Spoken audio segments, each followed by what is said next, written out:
We often pray for God to open doors, but how often do we stand frozen when we hear the hinges creak? We tell ourselves we are waiting for the perfect moment or clearer confirmation, but in the kingdom of God, there is a thin line between patience and a hardened heart. We call it preparation. God calls it delayed obedience. This is the story of a village called Littleway, a silent clock, and a woman named Della who learned the hardest way possible that when the Spirit moves, later is the most dangerous word in a believer's vocabulary.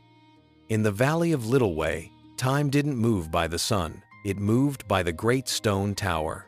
For centuries, the tower sat at the center of the square, its bronze hands frozen at 12. The elders whispered that the clock wasn't broken, it was waiting.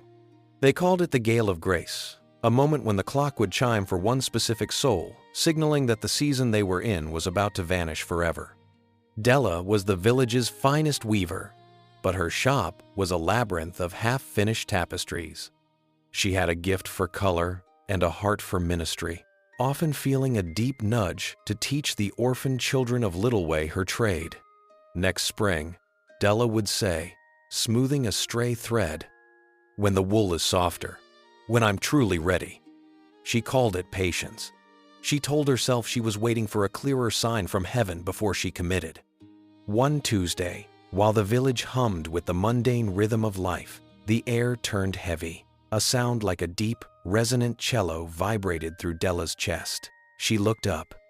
For the first time in 80 years, the gears of the great stone tower groaned. The minute hand clicked forward once.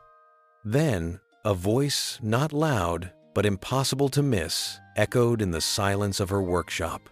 "The loom is threaded, Della. The sun sets on this valley tonight. Walk now, or the silk stays dry." Della stood frozen. She felt the weight of the warning in her marrow.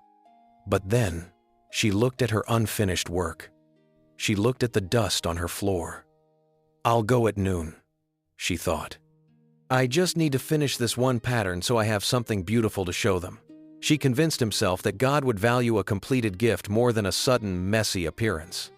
She treated the divine warning like a suggestion rather than a final call. But at noon, a messenger arrived on horseback, breathless. A sudden decree had been signed. The orphanage was being moved to the capital, 3 days' journey away. By sunset, the children were gone. By winter, Della's hands began to shake, with a tremor that ended her weaving days forever. The clock in Littleway returned to its stony silence.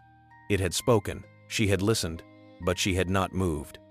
Della didn't lose her soul that day, but she lost her assignment. She waited for her work to be perfect before she offered it to God, forgetting that He was never looking for her masterpiece, He was looking for her presence. Hebrews 3:15 warns us, "Today, if you hear His voice, harden not your heart."